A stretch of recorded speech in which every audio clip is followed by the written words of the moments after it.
1 मार्च 2021 को छत्तीसगढ़ के मुख्यमंत्री भूपेश बघेल ने छत्तीसगढ़ विधानसभा में राज्य का 21वां और अपनी सरकार का कौन सा बजट पेश किया है? इसका उत्तर है तीसरा बजट।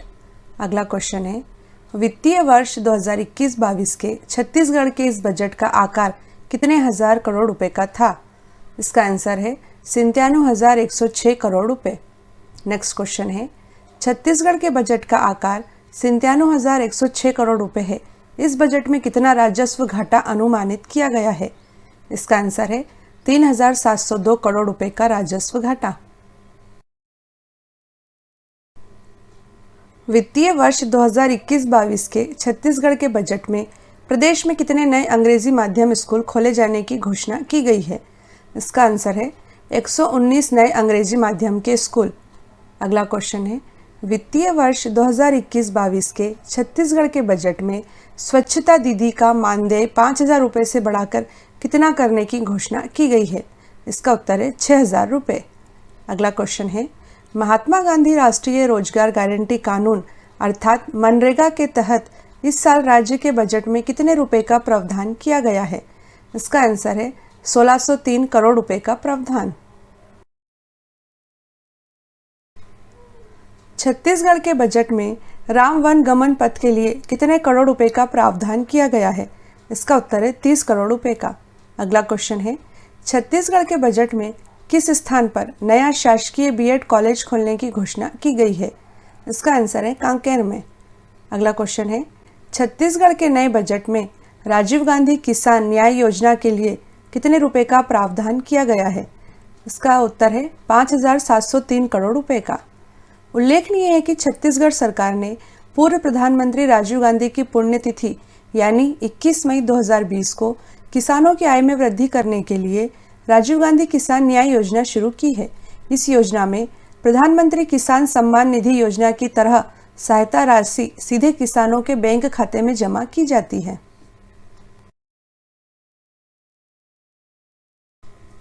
छत्तीसगढ़ के वित्तीय वर्ष 2021-22 के बजट में किन कृषि उत्पादों को न्यूनतम समर्थन मूल्य पर खरीदने की घोषणा की गई है? इसका आंसर है कोदो, कुटकी तथा रागी को। नेक्स्ट क्वेश्चन है, छत्तीसगढ़ के नए बजट में किस जिले को भी हवाई सेवा से जोड़ने के लिए हवाई पट्टी के निर्माण की घोषणा की गई है?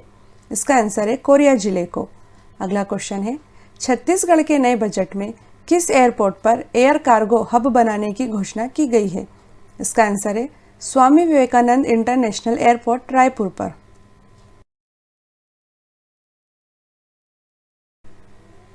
छत्तीसगढ़ के सभी लोगों तक नल का जल पहुंचाने के लिए जल जीवन मिशन योजना के तहत कितने रुपए का प्रावधान किया गया है? इसका उत्तर है 850 करोड़ रुपए का प्रावधान। अगला क्वेश्चन है, छत्तीसगढ़ के नए बजट में लाख और मछली पालन को कौन सा दर्जा दिया गया है? इसका आंसर है कृषि कार्य का दर्जा। नेक्स्ट क्वेश्चन है, छत्तीसगढ़ के नए बजट में भोपाल की तर्ज पर छत्तीसगढ़ में भी किस भवन के निर्माण की घोषणा की गई है? इसका उत्तर है भारत भवन का निर्माण। गौरतलब है कि भारत भवन भोपाल में स्थित कला केंद्र, सांस्कृतिक केंद्र एवं संग्रहालय है। इसमें कला दीर्घा, ललित कला संग्रह, ऑडिटोरियम, रिहर्सल रूम, भारतीय कविताओं का पुस्तकालय आदि कई चीजें शामिल हैं। भोपाल स्थित भारत भवन के वास्तुकार चार्ल्स कोरिया हैं।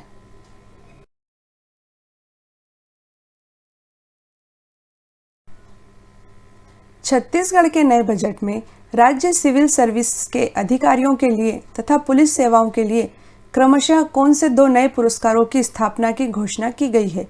इसका उत्तर है राज्य सिविल सेवा पदक तथा राज्य सेवा पुलिस पदक। अगला क्वेश्चन है, छत्तीसगढ़ के नए बजट में किस स्थान पर नवीन ऊर्जा शिक्षा उद्यान स्थापित करने की घोषणा की गई है? इसका उत्तर है दुर्ग जिले के पाटन में। अगला क्वेश्चन है, छत्तीसगढ़ के नए बजट में घोषित ट्रांसजेंडर्स अर्थात तृतीय लिंग के लोगों के पुनर्वास के लिए देश में अपनी तरह का पहला पुनर्वास केंद्र गरिमा गृह के नाम से 1 अप्रैल 2021 से कहां प्रारंभ हुआ है? इसका उत्तर है रायपुर में। वर्तमान में किस देश की मुद्रा का विश्व व्यापार में सबसे अधिक उपयोग होता है? उत्तर है अमेरिका की मुद्रा डॉलर का। अगला क्वेश्चन है, विश्व का सबसे बड़ा स्टॉक एक्सचेंज कौन सा है? उत्तर है न्यूयॉर्क स्टॉक एक्सचेंज। अगला क्वेश्चन है, देश का पहला तैरता हुआ ATM state bank of India ने किस स्थान पर प्रारंभ किया है? उत्तर है कोच्चि में। हमारे देश में चेकबुक किन भाषाओं में मुद्रित हो सकती है? उत्तर है हिंदी एवं अंग्रेजी में। अगला क्वेश्चन है आईसीआईसीआई का विस्तृत अर्थ क्या है? उत्तर है industrial credit and investment corporation of India. अगला क्वेश्चन है यूटीआई की स्थापना कब की गई थी? उत्तर है 1 फरवरी 1964 को।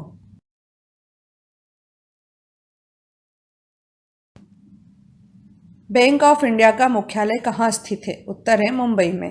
अगला क्वेश्चन है 1 जुलाई 1955 को किस बैंक का नाम बदलकर स्टेट बैंक ऑफ इंडिया रखा गया था? उत्तर है इंपीरियल बैंक ऑफ इंडिया। अगला क्वेश्चन है भारतीय मूल के किस अमेरिकी अर्थशास्त्री को वर्ष 2019 का अर्थशास्त्र का नोबेल पुरस्कार दिया गया है? उत्तर है अभिजीत बैनर्जी को। रिजर्व बैंक ऑफ इंडिया की स्थापना किस वर्ष हुई थी? उत्तर है 1935 में। नेक्स्ट क्वेश्चन है डेबिट कार्ड पर इक्विवेटेड मंथली इंस्टॉलमेंट अर्थात ईएमआई की सुविधा प्रदान करने वाला पहला भारतीय बैंक कौन सा है? इसका उत्तर है आईसीआईसीआई बैंक। अगला क्वेश्चन है सामान्यतः बैंक अधिकतम कितनी अवधि के लिए फिक्स्ड डिपॉजिट स्वीकार करते हैं? उत्तर है 10 वर्ष।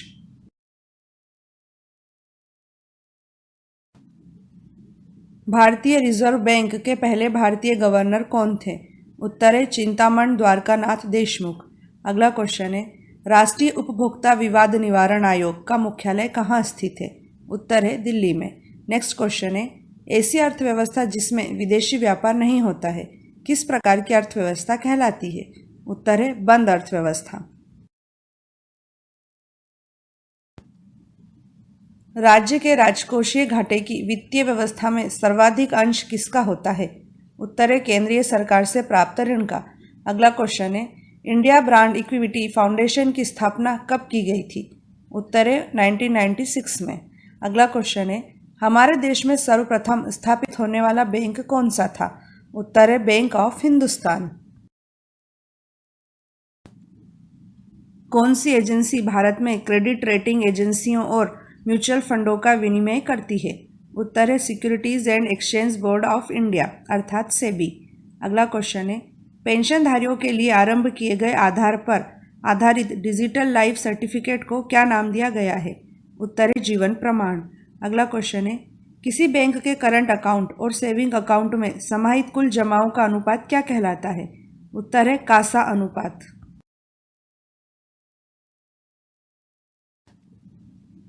सार्वजनिक क्षेत्र के किस बैंक में न्यू बैंक ऑफ इंडिया का विलय हुआ है? उत्तर है पंजाब नेशनल बैंक। अगला क्वेश्चन है सेंट्रल बैंक ऑफ इंडिया का मुख्यालय कहाँ स्थित है? उत्तर है मुंबई में। अगला क्वेश्चन है वर्ष 1969 में 14 व्यावसायिक बैंकों का राष्ट्रीयकरण किस प्रधानमंत्री के शासनकाल में हुआ था? उत्तर है इंदिरा गांधी।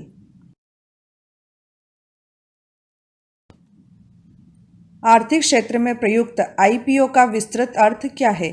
उत्तर है इनिशियल पब्लिक ऑफरिंग। अगला क्वेश्चन है हेरोल्ड डोमर मॉडल पर भारत की कौन सी पंचवर्षीय योजना आधारित थी? उत्तर है पहली। अगला क्वेश्चन है भारत की वित्तीय राजधानी कौन सा शहर कहलाता है? उत्तर है मुंबई।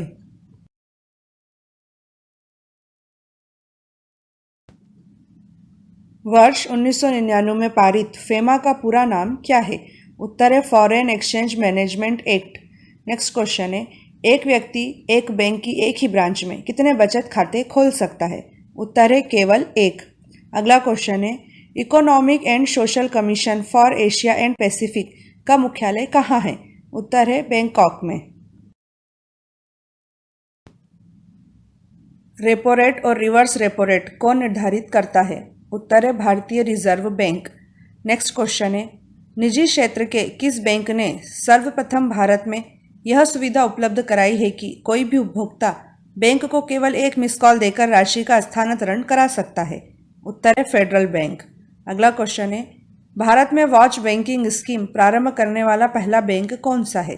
उत्तर है एचडीएफसी बैंक। किस बैंक की स्थापना निर्यात को बढ़ावा देने तथा आयात पर देश की निर्भरता कम करने के लिए की गई है? उत्तर है एक्सिम बैंक। अगला क्वेश्चन है देश का वह पहला राज्य कौन सा था जिसने राज्य स्तरीय मानव विकास रिपोर्ट जारी की थी? उत्तर है मध्य प्रदेश। अगला क्वेश्चन है 1956 में स्थापित भारतीय जीवन बीमा निगम का हेडक्वार्टर किस शहर में स्थित है? उत्तर है मुंबई में। स्वतंत्र भारत में मुद्रा का अवमूल्यन प्रथम बार किस वर्ष किया गया था? उत्तर है 1949 में। अगला क्वेश्चन है बिल्कुल नए सिरे से बजट तैयार करना किस प्रकार का बजट कहलाता है? उत्तर है शून्य आधारित बजट। अगला क्वेश्चन है चेक जारी करने के बाद वह कितने महीने तक वैध रहता है? उत्तर है 3 माह तक। कौन सी संवैधानिक संस्था केंद्र तथा राज्यों के बीच राजस्व वितरण का कार्य करती है? उत्तर है वित्त आयोग। अगला क्वेश्चन है भारत में पहला एटीएम किस वर्ष स्थापित हुआ था? उत्तर है 1987 में। अगला क्वेश्चन है किस पंचवर्षीय योजना में मानव पूंजी के महत्व पर विशेष जोर दिया गया था? उत्तर है 7वीं पंचवर्षीय योजना। द्वितीय पंचवर्षीय योजना जिसमें समाज के समाजवादी प्रतिरूप की स्थापना की आकांक्षा थी किस अन्य नाम से भी जानी जाती है? उत्तर है महालन 20 योजना। अगला क्वेश्चन है भारत में विदेशी मुद्रा पर किसका नियंत्रण है? उत्तर है रिजर्व बैंक ऑफ इंडिया का। अगला क्वेश्चन है भारत में लीड बैंक योजना कब प्रारंभ की गई थी? उत्तर है 1969 में।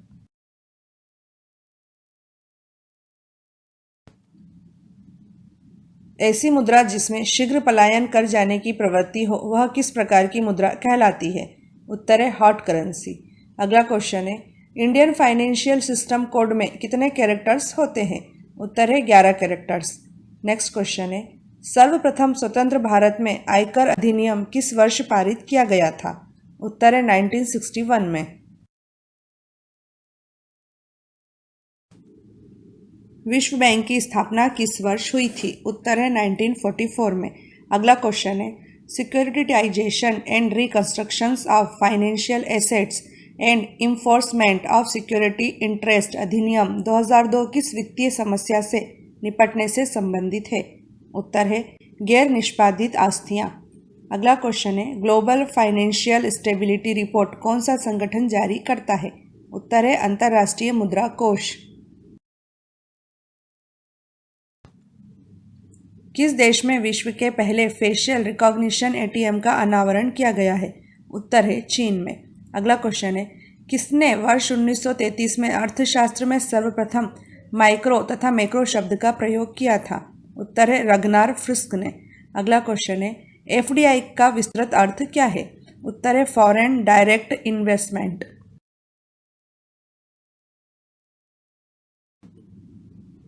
किस भारतीय व्यावसायिक निजी क्षेत्र के बैंक ने देश में सर्वप्रथम चलती फिरती एटीएम सेवा प्रारंभ की थी? उत्तर है आईसीआईसीआई बैंक ने। अगला क्वेश्चन है वर्ल्ड डेवलपमेंट रिपोर्ट किसका वार्षिक प्रकाशन है? उत्तर है वर्ल्ड बैंक का। अगला क्वेश्चन है भारत अंतर्राष्ट्रीय मुद्रा कोष का सदस्य किस वर्ष बना था? उत्तर है वर्ष 1945 में।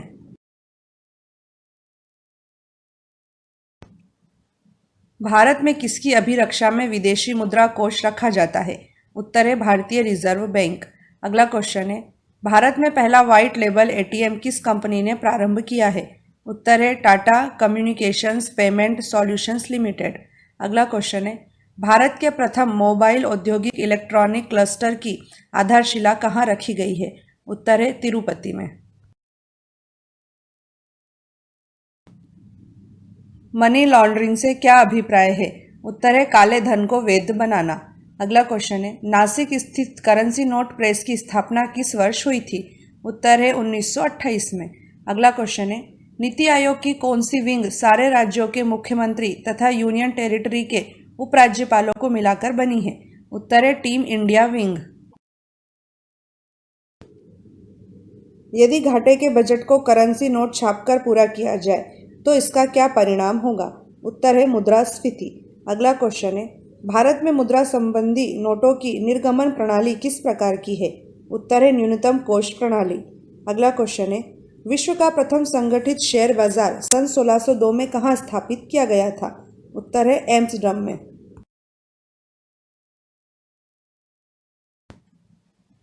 भारत में सहकारी बैंकों का गठन कितने स्तरों वाला है? उत्तर है 3 स्तरों वाला। अगला क्वेश्चन है वॉल स्ट्रीट का संबंध किस स्टॉक एक्सचेंज से है? उत्तर है न्यूयॉर्क स्टॉक एक्सचेंज। अगला क्वेश्चन है भारतीय बीमा नियामक और विकास प्राधिकरण की स्थापना किस समिति की सिफारिश पर की गई थी? उत्तर है RN मल्होत्रा समिति। बैंक दर एवं खुले बाजार की कार्यवाही किससे संबंधित है? उत्तर है मौद्रिक नीति से। अगला क्वेश्चन है न्यू डेवलपमेंट बैंक अर्थात ब्रिक्स बैंक का मुख्यालय कहाँ स्थित है? उत्तर है शंघाई में। अगला क्वेश्चन है एशियाई विकास बैंक का मुख्यालय कहाँ स्थित है? उत्तर है मनीला में।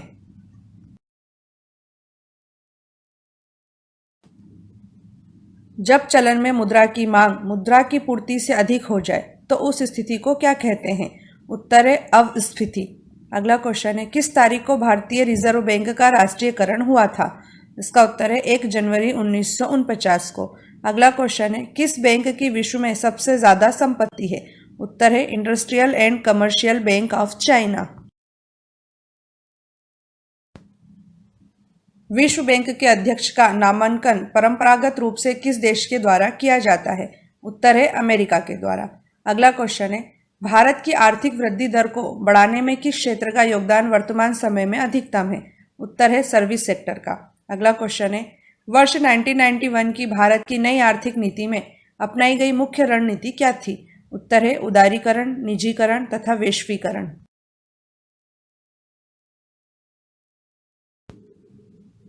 देश में पहली बार किस बैंक ने वायस पासवर्ड सेवा शुरू की है?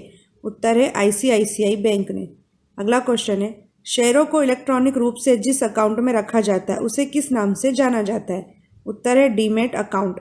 अगला क्वेश्चन है भारत के सभी ATM को कौन जोड़ता है? उत्तर है भारतीय राष्ट्रीय भुगतान निगम।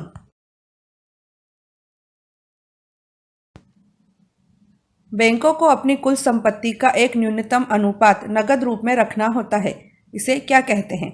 उत्तर है स्टैट्यूटरी लिक्विडिटी रेशियो। अगला क्वेश्चन है हमारे देश में कौन फाइनेंशियल स्टेबिलिटी रिपोर्ट जारी करता है? उत्तर है रिजर्व बैंक ऑफ इंडिया। अगला क्वेश्चन है federation of Indian chambers of commerce and industries की स्थापना किस वर्ष हुई थी? उत्तर है 1927 में। इंटरनेशनल मॉनिटरी फंड की स्थापना किस वर्ष हुई थी? उत्तर है 1945 में। अगला क्वेश्चन है बिम्स्टेक नामक आर्थिक संगठन की स्थापना किस वर्ष हुई थी? उत्तर है 1997 में। अगला क्वेश्चन है विश्व व्यापार के प्रमुख प्रहरी की भूमिका निभाने वाले विश्व व्यापार संगठन की स्थापना कब हुई थी? उत्तर है 1995 में। वह मुद्रा जिसकी आपूर्ति मांग की अपेक्षा अधिक हो क्या कहलाती है? उत्तर है सॉफ्ट करेंसी। अगला क्वेश्चन है किस नीति से बैंक दर संबंधित है? उत्तर है मौद्रिक नीति से। अगला क्वेश्चन है वर्ष 1998 का अर्थशास्त्र का नोबेल पुरस्कार किस भारतीय अर्थशास्त्री को दिया गया है? उत्तर है अमर्त्य सेन को। भारतीय बैंकों की विदेशों में शाखाएं किस देश में सर्वाधिक हैं? उत्तर है ब्रिटेन में।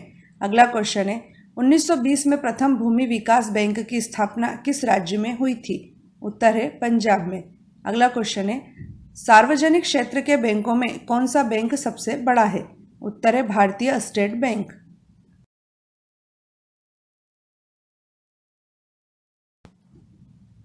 रिजर्व बैंक एक्ट 1934 के अनुसार रिजर्व बैंक ऑफ इंडिया किस कीमत से अधिक के बैंक नोट जारी नहीं कर सकता? उत्तर है 10,000 रुपये से अधिक कीमत के bank note.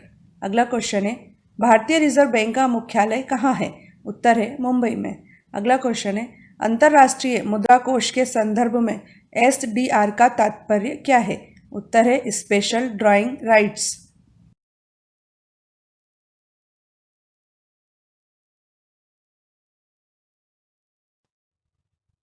Make in India अभियान किस तारीख से प्रारंभ किया गया है?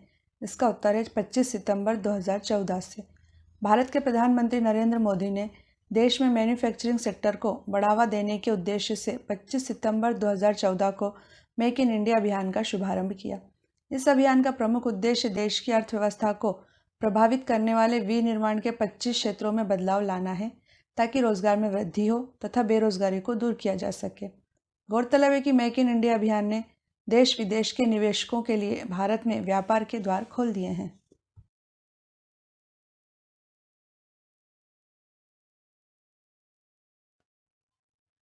बेटी बचाओ बेटी पढ़ाओ कार्यक्रम का शुभारंभ किस जिले से किया गया था? इसका उत्तर है पानीपत। भारत के प्रधानमंत्री नरेंद्र मोदी ने 22 जनवरी 2015 को हरियाणा के पानीपत जिले से बेटी बचाओ बेटी पढ़ाओ कार्यक्रम का शुभारंभ किया था। यह कार्यक्रम बालिकाओं को जीवित रखने, सुरक्षित रखने, शिक्षित बनाने एवं सशक्त बनाने के लिए समन्वित एवं केंद्रीकृत प्रयास सुनिश्चित करने हेतु शुरू किया गया है। इसे एक राष्ट्रीय अभियान के रूप में सभी राज्यों एवं केंद्र शासित प्रदेशों में क्रियान्वित किया जा रहा है। लैंगिक भेदभाव के कारण बालिकाओं की हत्या रोकना, बालिकाओं का जीवन एवं सुरक्षा सुनिश्चित करना, बालिकाओं की शिक्षा व सहभागिता सुनिश्चित करना इस कार्यक्रम के मूल उद्देश्य हैं।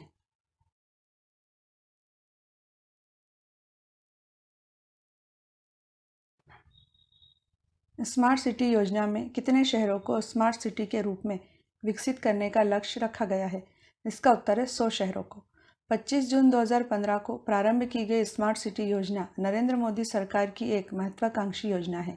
इसके तहत देश भर के 100 चुनिंदा शहरों को स्मार्ट सिटी के रूप में विकसित किया जाएगा। स्मार्ट सिटी का इंफ्रास्ट्रक्चर इस तरह से विकसित किया जाएगा कि वहां रहने वाले व्यक्ति को जरा भी असुविधा न हो। स्मार्ट सिटी योजना हेतु 20 शहरों की पहली सूची जनवरी 2016 में, 13 शहरों की दूसरी सूची मई 2016 में, 27 शहरों की तीसरी सूची सितंबर 2016 में और 30 शहरों की चौथी सूची जून 2017 में जारी की गई थी।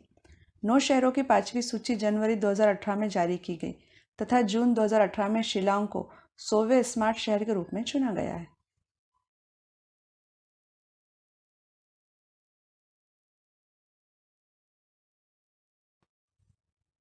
आयुष्मान भारत योजना में कितने रुपए का स्वास्थ्य बीमा उपलब्ध कराया जा रहा है? इसका उत्तर है सालाना 5 लाख रुपए का। मोदी केयर के नाम से मशहूर आयुष्मान भारत योजना 1 अप्रैल 2018 से शुरू की गई है। केंद्र सरकार आयुष्मान योजना के तहत देश के 10 करोड़ परिवारों या 50 करोड़ लोगों को सालाना 5 लाख रुपए का स्वास्थ्य बीमा उपलब्ध करा रही है। आयुष्मान भारत योजना को प्रधानमंत्री जन आरोग्य योजना भी कहा जाता है। यह वास्तव में देश के गरीब लोगों के लिए हेल्थ इंश्योरेंस स्कीम है।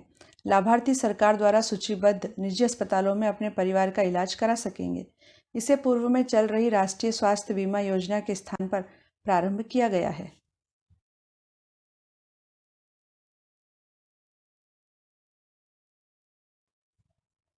स्वच्छ भारत अभियान किस तारीख से प्रारंभ हुआ है? इसका उत्तर है 2 अक्टूबर 2014। प्रधानमंत्री नरेंद्र मोदी ने 2 अक्टूबर 2014 को गांधी जयंती के दिन स्वच्छ भारत अभियान का शुभारंभ किया था। स्वच्छ भारत अभियान का लक्ष्य खुले में शौच को रोकना, प्रत्येक घर में शौचालय का निर्माण करना तथा कचरे का उचित ढंग से निस्तारण करना है। लोगों में स्वच्छता के प्रति जागरूकता उत्पन्न करना भी स्वच्छ भारत अभियान का मुख्य लक्ष्य है। इसके तहत वर्ष 2019 के अंत तक भारत को संपूर्ण स्वच्छ बनाने का लक्ष्य तय किया गया था। 2 अक्टूबर 2019 को प्रधानमंत्री नरेंद्र मोदी ने भारत को खुले में शौच से मुक्त अर्थात ODF घोषित कर दिया है।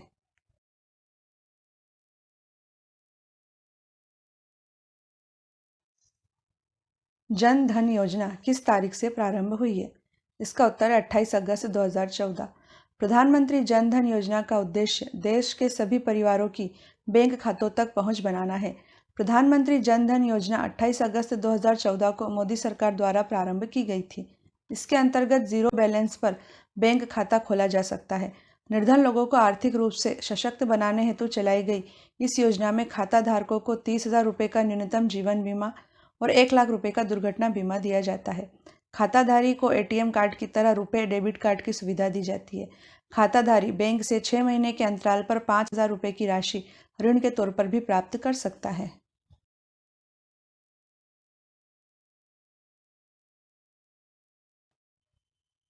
नमामि गंगे कार्यक्रम किस तारीख को प्रारंभ हुआ है? इसका उत्तर है 7 जुलाई 2016 को। गंगा नदी को स्वच्छ बनाने हेतु 7 जुलाई 2016 को केंद्र सरकार के द्वारा नमामि गंगे कार्यक्रम का प्रारंभ किया गया है। 20,000 करोड़ रुपए की लागत वाले इस कार्यक्रम के द्वारा गंगा नदी की स्वच्छता हेतु अनेक योजनाएं क्रियान्वित की जा रही हैं, जिनमें गंगा नदी को प्रदूषण मुक्त करने के लिए जलमल उपचार संयंत्रों की स्थापना, जैवोपचार, गंगा में ठोस कचरा प्रवाहित करने पर रोक, गंगा में गिरने वाले गंदे पानी के उपचार हेतु संयंत्रों की स्थापना, गंगा में गिरने वाले जल मल को निकासी बिंदु पर ही रोकने के उपाय, गंगा किनारे स्थापित कारखानों पर अंकुश जैसे कार्य शामिल हैं।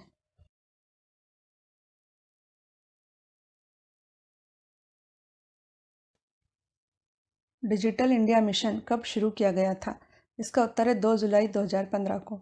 सभी सरकारी सेवाएं जन सामान्य को इलेक्ट्रॉनिक तरीके से मुहैया कराने हेतु सरकारी कामकाज का डिजिटलीकरण करने के उद्देश्य से 2 जुलाई 2015 को डिजिटल इंडिया मिशन की शुरुआत की गई थी। मिशन के तहत भारत को डिजिटल बनाने हेतु विशेष ध्यान दिया जा रहा है। 1 लाख करोड़ रुपए की लागत वाले इस मिशन के 2020 तक पूरे होने का लक्ष्य रखा गया है। यह देश का एक सफल मिशन है और डिजिटल साक्षरता तथा विभिन्न कार्यक्रमों के माध्यम से तेजी के साथ अपने लक्ष्य की ओर बढ़ रहा है।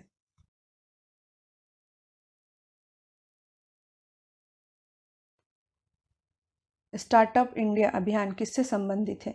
इसका उत्तर है नए उद्यमों से। 16 जनवरी 2016 को उत्तर प्रदेश के नोएडा से नए उद्यमों को बढ़ावा देने के उद्देश्य से स्टार्टअप इंडिया अभियान का प्रारंभ किया गया। योजना का मुख्य उद्देश्य छोटे शहरों व गांवों के युवाओं को लाभ पहुंचाना है। इसके तहत युवाओं को नवीनतम एवं रचनात्मक कार्यों के लिए आर्थिक मदद व टैक्स में छूट दी जाती है। युवाओं को स्टार्टअप प्रारंभ करने के लिए मार्गदर्शन और तकनीकी सहायता उपलब्ध कराने का भी प्रावधान है।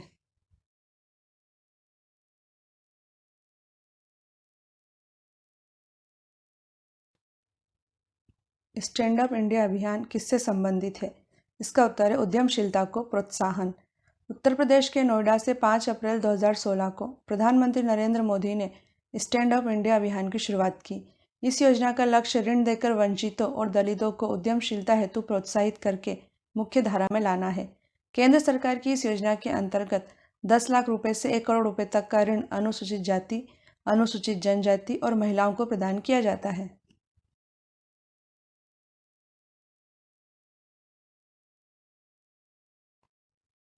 प्रधानमंत्री उज्ज्वला योजना का संबंध किससे है? इसका उत्तर है एलपीजी कनेक्शन से। नरेंद्र मोदी के द्वारा प्रधानमंत्री उज्ज्वला योजना 1 मई 2016 को उत्तर प्रदेश के बलिया जिले से आरंभ की गई। इस योजना का लक्ष्य गरीबी रेखा से नीचे जीवन यापन करने वाले 5 करोड़ लोगों को रसोई गैस कनेक्शन प्रदान करना था। योजना के अंतर्गत गरीबी रेखा से नीचे जीवन यापन करने वाले परिवार को प्रत्येक एलपीजी कनेक्शन के लिए 1600 रुपये प्रदान किए जाते हैं। यह देश की पहली ऐसी योजना है जिसके माध्यम से देश में निर्धनतम परिवार की करोड़ों महिलाओं को लाभ पहुंचाया जा रहा है। बीपीएल परिवारों को 5 करोड़ गैस कनेक्शन प्रदान किए जाने के लक्ष्य वाली इस योजना में 2019 के अंत तक रिकॉर्ड 8 करोड़ से अधिक गैस कनेक्शन प्रदान किए जा चुके हैं।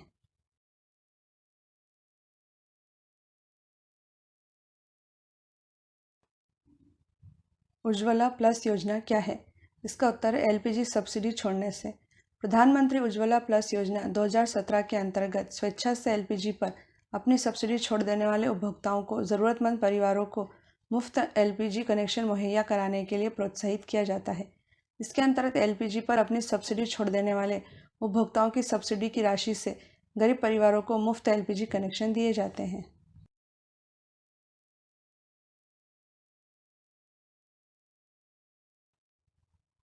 उजाला योजना में कार्बन उत्सर्जन में कितने प्रतिशत कमी लाने का लक्ष्य रखा गया है? इसका उत्तर है 30 से 31%। उजाला अर्थात उन्नत Jyotibai affordable LED for all योजना ऊर्जा बचत तथा कार्बन उत्सर्जन में 30 से 31% कमी करने हेतु नरेंद्र मोदी ने 1 मई 2015 को प्रारंभ की। इस योजना के अंतर्गत बिजली की बचत हेतु कम मूल्य पर एलईडी बल्ब दिए जाते हैं। उजाला योजना ने ऊर्जा की बचत करने वाली लाइटिंग के बारे में जागरूकता उत्पन्न करने में महत्वपूर्ण भूमिका अदा की है। महत्वपूर्ण बात यह है कि इस योजना से देश में प्रति वर्ष 12 करोड़ टन कार्बन मोनोऑक्साइड उत्सर्जन में कमी आई है। यह योजना बचत लैंप योजना के स्थान पर शुरू की गई है।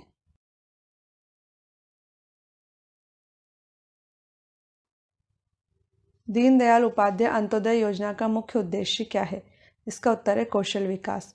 25 सितंबर 2014 को प्रारंभ की गई दीनदयाल उपाध्याय अंत्योदय योजना का उद्देश्य कौशल विकास और अन्य उपायों के माध्यम से आजीविका के अवसरों में वृद्धि कर शहरी और ग्रामीण गरीबी को कम करना है। योजना के मुख्य बिंदु हैं प्रत्येक शहरी निर्धन व्यक्ति पर 15,000 से 18,000 रुपये खर्च कर उसे कौशल सिखाना, व्यक्तिगत परियोजना के लिए 2 लाख रुपए की तथा समूह उद्यमों के लिए 10 लाख रुपए की ब्याज सब्सिडी के साथ उद्यमों की स्थापना के माध्यम से स्वरोजगार को बढ़ावा देना।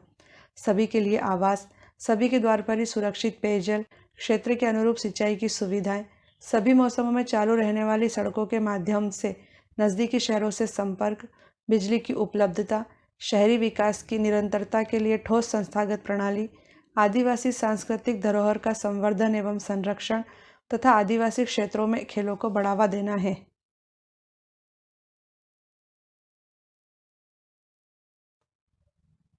राष्ट्रीय रुर्बन मिशन की शुरुआत किस वर्ष की गई है? इसका उत्तर है 2016 में। भारत के प्रधानमंत्री नरेंद्र मोदी ने 21 फरवरी 2016 को छत्तीसगढ़ के राजनांदगांव जिले के कुरुभात गांव से राष्ट्रीय रुर्बन मिशन का शुभारंभ किया था। राष्ट्रीय रुर्बन मिशन के तहत ग्रामीण क्षेत्रों में आधारभूत सेवाओं में वृद्धि तथा सुविधाएं प्रदान कर गांवों का विकास करना है।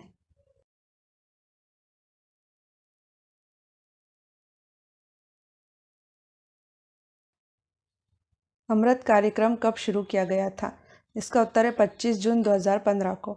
अमृत अर्थात Atal mission for rejuvenation and urban transformation कार्यक्रम का आरंभ 1 लाख से ज़्यादा आबादी वाले 500 से अधिक शहरों में बेसिक इंफ्रास्ट्रक्चर एवं अन्य सुविधाओं का विकास करने के उद्देश्य से 25 जून 2015 को किया गया था। इसमें शामिल शहरों में बिजली, पानी, सीवर नालियों व सेप्टिक टैंकों की जैविक और यांत्रिक सफाई, कचरा प्रबंधन, वर्षा जल संचयन, बाढ़ जल निकासी प्रणाली का निर्माण एवं उसका रखरखाव, बस रैपिड ट्रांसपोर्ट सिस्टम की स्थापना, अच्छी सड़कें, बच्चों के लिए पार्क जैसी सुविधाएं मुहैया कराई जाती हैं। यह 50,000 करोड़ रुपए की योजना है।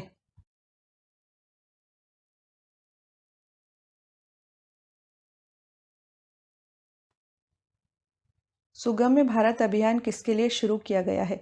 इसका उत्तर है विकलांगों के लिए। सुगम्य भारत अभियान का आरंभ प्रधानमंत्री नरेंद्र मोदी द्वारा 3 दिसंबर 2015 को अंतर्राष्ट्रीय विकलांग दिवस के दिन किया गया था। केंद्र सरकार ने विकलांगों अर्थात दिव्यांगों के उत्पादक, सुरक्षित और गरिमापूर्ण जीवन जीने के लिए उन्हें प्रगति और विकास हेतु समान अवसर और सुगम्यता प्रदान करने हेतु सुगम्य भारत अभियान की शुरुआत की है। सुगम्य भारत अभियान विकलांगों के लिए सभी प्रकार की सुगम्यता प्रदान करने हेतु और 3 स्तंभों निर्माण परिवेश, सार्वजनिक परिवार तथा सूचना एवं संचार प्रौद्योगिकियों पर जोर देते हुए एक सक्षम और बाधा मुक्त वातावरण बनाने हेतु एक राष्ट्रव्यापी अभियान है।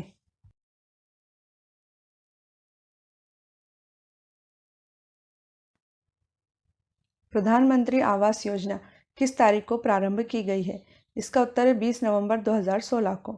प्रधानमंत्री नरेंद्र मोदी ने 20 नवंबर 2016 को आगरा से प्रधानमंत्री आवास योजना का शुभारंभ किया। यह योजना शहरी तथा ग्रामीण क्षेत्रों के लिए 2 अलग अलग नामों प्रधानमंत्री आवास योजना शहरी तथा प्रधानमंत्री आवास योजना ग्रामीण से चलाई जा रही है। लोगों को अपना घर दिलाने के उद्देश्य से योजना के तहत वर्ष 2022 तक 2 करोड़ से ज़्यादा घरों का निर्माण किया जाएगा। योजना को निम्नलिखित 4 कार्यक्रम घटकों के माध्यम से पूरा किया जा रहा है।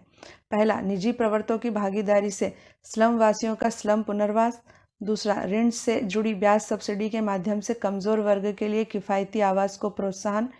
तीसरा, सार्वजनिक तथा निजी क्षेत्रों के साथ भागीदारी में किफ़ायती आवासों का निर्माण। चौथा, लाभार्थी आधारित व्यक्तिगत आवास निर्माण के लिए सब्सिडी।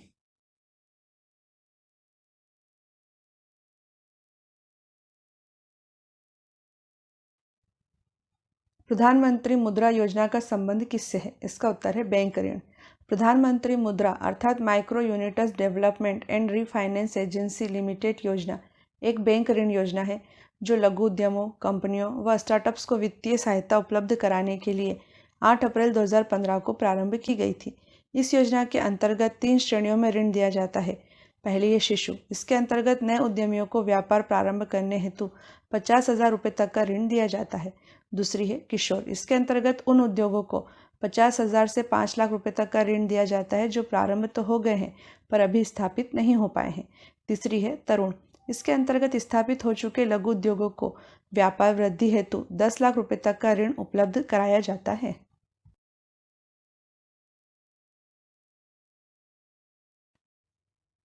सुकन्या समृद्धि योजना के तहत किस आयु तक की बालिका का खाता खुलवाया जा सकता है?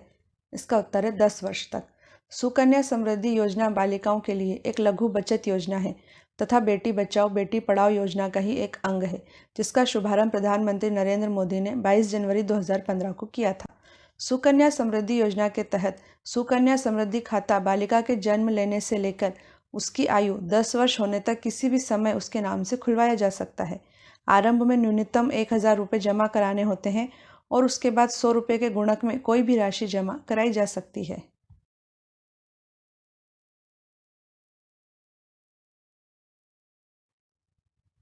नई मंजिल योजना का संबंध किससे है? इसका उत्तर है औपचारिक शिक्षा कौशल प्रशिक्षण। नई मंजिल योजना बीच में ही पढ़ाई छोड़ चुके अथवा मदरसों जैसे सामुदायिक शिक्षा संस्थानों में पढ़े 17 से 35 वर्ष के अल्पसंख्यक युवाओं को कक्षा 8वीं या 10वीं तक औपचारिक शिक्षा तथा प्रमाण पत्र के साथ कौशल प्रशिक्षण देने के उद्देश्य से प्रारंभ की गई है, ताकि वे बेहतर रोजगार प्राप्त करने के योग्य हो जाएं और बेहतर जीवन जी सकें। इस योजना में कम से कम 30% सीटें अल्पसंख्यक लड़कियों के लिए रखी गई हैं। इसमें 9 से 12 महीने का गैर आवासीय कार्यक्रम भी है, जिसमें उनकी शिक्षा के लिए तथा लाभकारी रोजगार प्राप्त करने के लिए किसी कौशल का प्रशिक्षण दिया जाता है।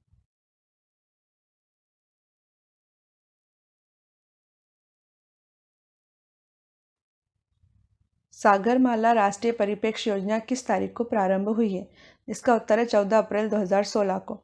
14 अप्रैल 2016 को प्रधानमंत्री नरेंद्र मोदी ने सामुद्रिक भारत सम्मेलन के शुभारंभ के अवसर पर सागरमाला राष्ट्रीय परिप्रेक्ष्य योजना प्रारंभ की।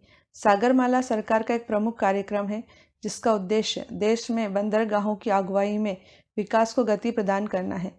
इस कार्यक्रम से लॉजिस्टिक्स लागत में लगभग 35,000 करोड़ रुपए की वार्षिक बचत हो सकती है। साथ ही वर्ष 2025 तक भारत का व्यापारिक निर्यात बढ़कर 110 अरब डॉलर तक होने की संभावना है।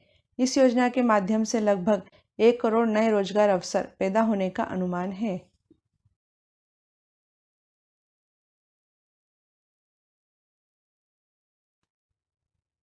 प्रधानमंत्री ग्राम सड़क योजना किस तारीख को प्रारंभ हुई थी? इसका उत्तर है 25 दिसंबर 2000 को।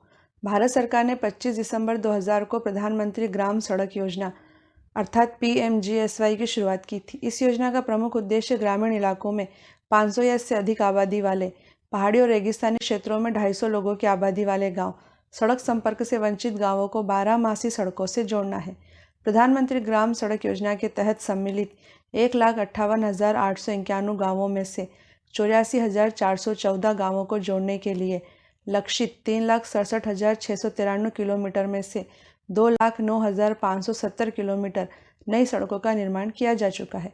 इस योजना के तहत प्रतिदिन औसतन लगभग 133 किलोमीटर सड़कों का निर्माण हो रहा है।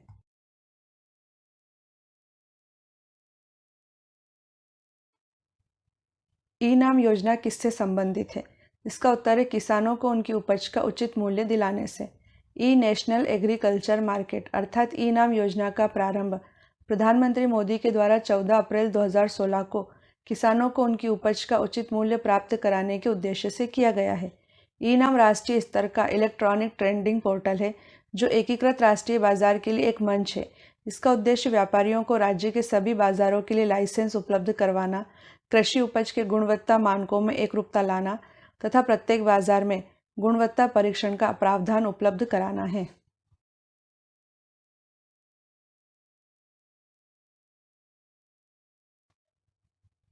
उड़ान योजना का संबंध किससे है? इसका उत्तर है सस्ती हवाई सेवा।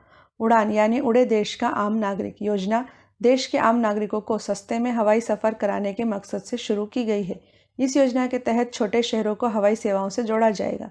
पहली सेवा शिमला और दिल्ली के बीच प्रारंभ की गई थी, जिसका शुभारंभ 27 अप्रैल 2017 को प्रधानमंत्री नरेंद्र मोदी ने शिमला के जुव्वरहट्टी हवाई अड्डे से किया था।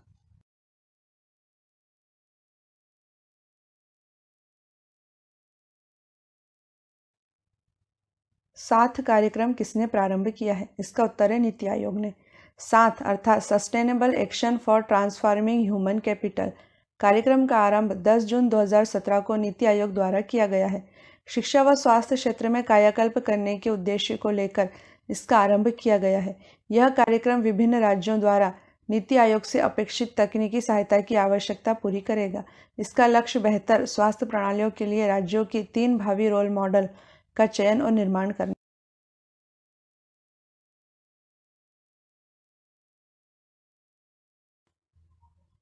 सेतु भारतम परियोजना का संबंध किससे है? इसका उत्तर है राजमार्गों को रेलवे क्रॉसिंग से मुक्त बनाना। सेतु भारतम परियोजना राष्ट्रीय राजमार्गों को रेलवे क्रॉसिंग से मुक्त बनाने के उद्देश्य से 4 मार्च 2016 से प्रारंभ की गई है। इसका लक्ष्य सभी राष्ट्रीय राजमार्गों को रेलवे क्रॉसिंग से मुक्त बनाना है ताकि उन पर आवाजाही सुगम हो सके। इस परियोजना के तहत 20,800 करोड़ रुपए की लागत से 208 रेलवे ओवरब्रिज तथा रेलवे अंडरब्रिज का निर्माण किया जाएगा। साथ ही लगभग 1500 पुराने और खस्ताहाल पुलों को लगभग 30,000 करोड़ रुपए की लागत से चरणबद्ध तरीके से मजबूत बनाकर सुधारा जाएगा।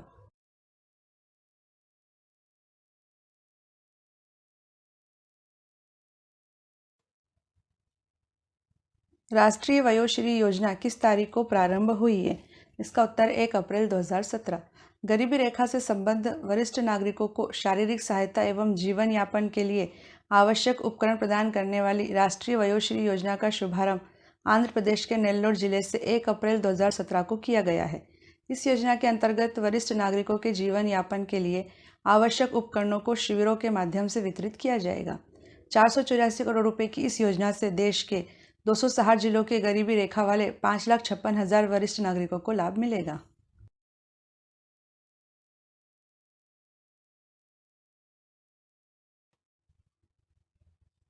हृदय योजना का संबंध किससे है? इसका उत्तर है विरासत स्थल संरक्षण से।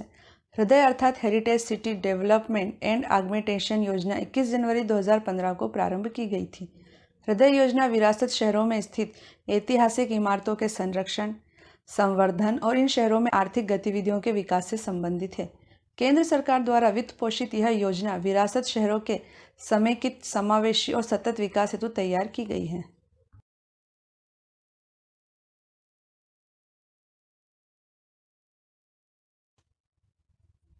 समग्र शिक्षा अभियान कार्यक्रम कब शुरू किया गया था? इसका उत्तर है 24 मई 2018 को। 24 मई 2018 को आरंभ किए गए समग्र शिक्षा अभियान कार्यक्रम के माध्यम से स्कूली शिक्षा को गुणवत्तापूर्ण बनाने पर जोर दिया जा रहा है। योजना के तहत शिक्षा में तकनीकी प्रयोग बढ़ाकर विद्यार्थियों और शिक्षकों को अधिक सशक्त बनाया जाएगा। योजना में बालिका शिक्षा पर फोकस किया गया है। इस अभियान में पूर्व में चल रही 3 योजनाओं सर्व शिक्षा अभियान, राष्ट्रीय माध्यमिक शिक्षा अभियान और समग्र शिक्षा अभियान को समाहित कर दिया गया है। इसका उद्देश्य बच्चों को गुणवत्तापूर्ण शिक्षा प्रदान करने के साथ उन्हें समग्र रूप से विकास की ओर अग्रसर करना है।